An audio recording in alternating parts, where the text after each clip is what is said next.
Computer, guten Abend. Mein Name ist Anas Al-Hakim, ich bin 29 Jahre alt, ich bin Programmierer, Aktivist und Feminist. Durch meine Behinderung habe ich Empathie und Toleranz entwickelt und noch viele andere Eigenschaften, die ich nicht eintauschen möchte. Wenn ich noch ein Leben hätte, ich würde mich wieder für den Rollstuhl entscheiden. Ich liebe das Wort Freiheit.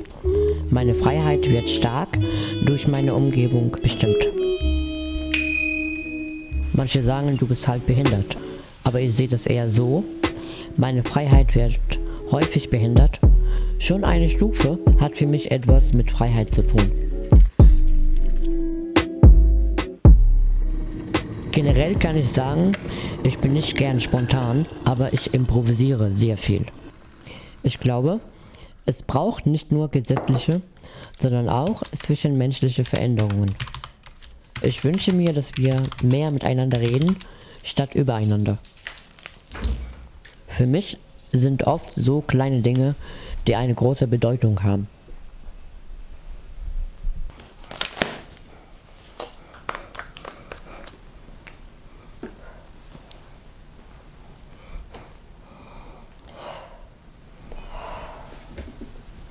Fitness bedeutet mir sehr viel. Beim Training erreiche ich ständig Sachen, die andere mir selbst nicht so getraut hätten.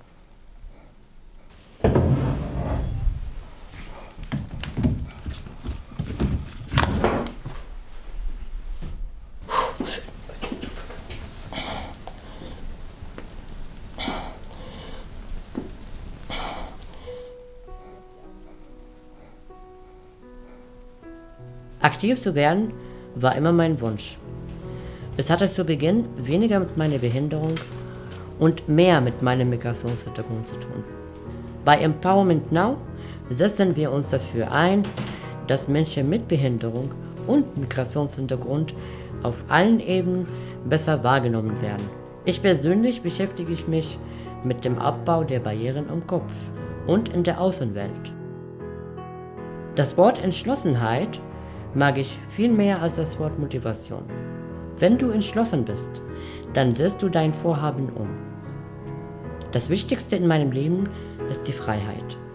Ich interpretiere die Freiheit so, dass ich auf keine Hilfe angewiesen bin, um meine Ziele zu erreichen. Alle Menschen brauchen andere Menschen, nicht nur Menschen im Rollstuhl.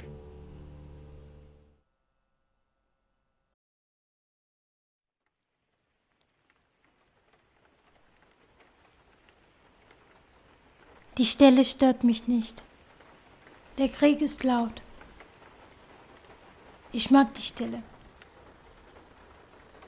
Auf die Flucht dachte ich oft an Belle aus Die Schöne und das Biest. Sie ist eine Abenteurerin. Das trage ich auch in mir.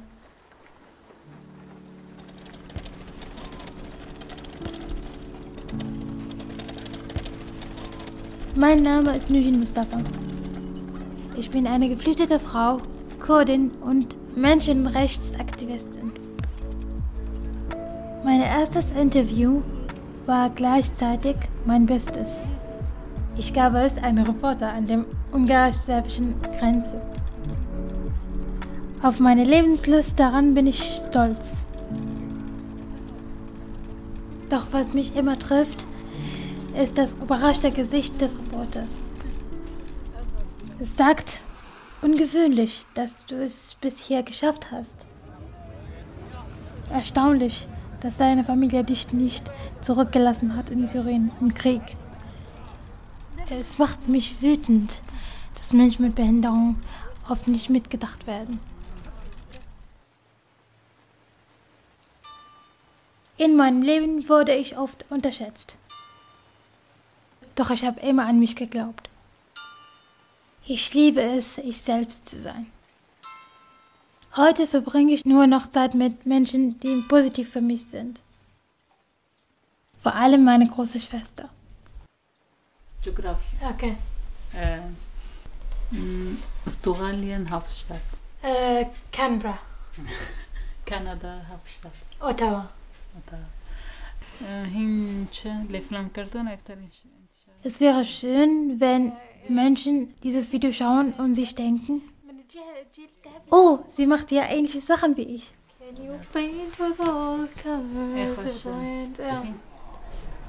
Okay. Oder sie regt sich über dieselben Dinge auf. Das Fremde ist nur so lange fremd, bis man die Gemeinsamkeiten sehen kann.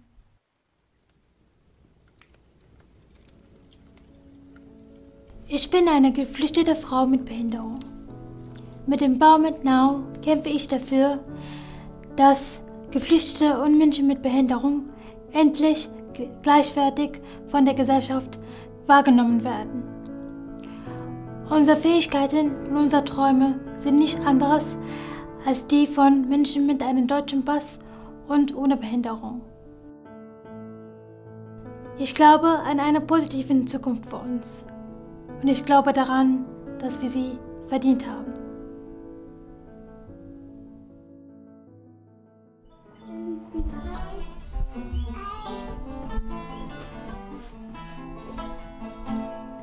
Manchmal sind Momente so intensiv, dass man gerne darauf verzichtet hätte. Manchmal sind ganze Jahre nur still. Ich kenne beides. Ich bin Mohammed Jolo, komme aus Aleppo und lebe seit 5 Jahren in Deutschland. Der Abschied in Syrien musste ganz schnell gehen.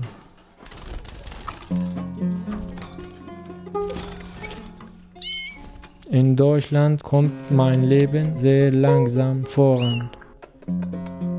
Es dauerte 2 Jahre, bis ich einen Deutschkurs bekam. Aus Tagen werden Jahre, in denen sich wenig bewegt.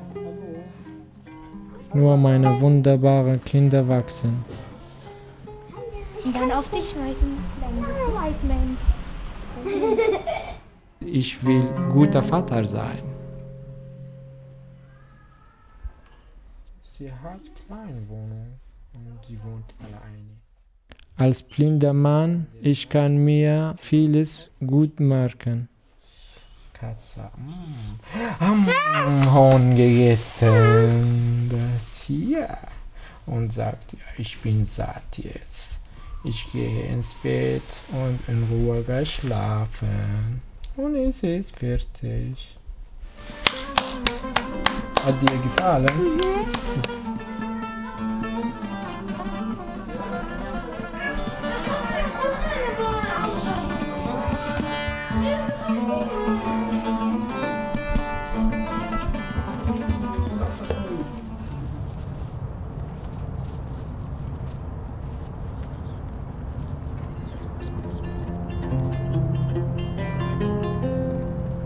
Wenn ich am Rhein sitze und musiziere, bin ich ganz bei mir.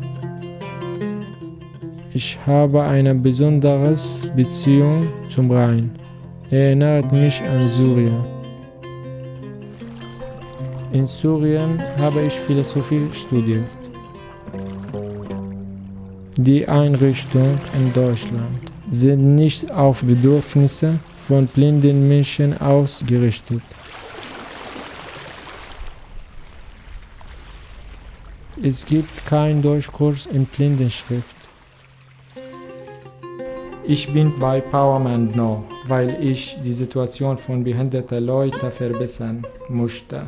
Bei Empowerment Now finde ich, mit den Leuten Veränderungen können wir machen.